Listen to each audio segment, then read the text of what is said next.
Hello guys, আসসালামু আলাইকুম। আশা করি সবাই ভালো আছেন। আলহামদুলিল্লাহ, আমরা শক্তিশালী এবং সমৃদ্ধ প্রাথমিক বিদ্যালয়ের শিক্ষকরা আলহামদুলিল্লাহ ভালো আছি।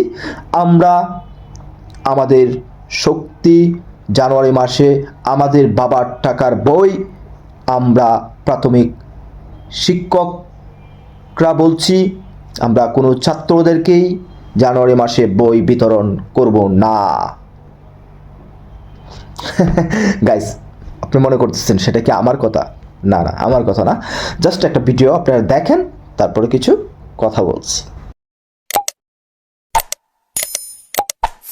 সামনে 26 সাল, তারা কি ভাবতেছে যে মাত্র কয়েকদিন আছে আমাদের স্কুলে বন্ধ হয়ে যাবে, এই কয়েকটা দিন ঘলে মালে যাক? হবে না, হবে না। যদি আমাদের দাবি 11তম গ্রেড না দেয়, আমরা বই বিতরণ করব না।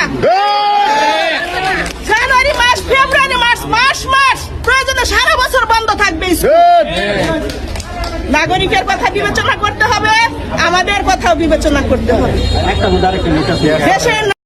যাই হোক, ভিডিওটা দেখলেন, আর এই ভিডিওতে যেগুলো কথা বলেছেন সেগুলো কথার আনসারটা দেওয়ার মালিক হচ্ছে বাংলাদেশের জনগণ। সো আমি আমার মুখ থেকে কিছু বলবো না, আপনারা যা ভালো মনে করেন তাই একটু বলে যান। সবাই ভালো থাকেন, সুস্থ থাকেন, আল্লাহ হাফেজ।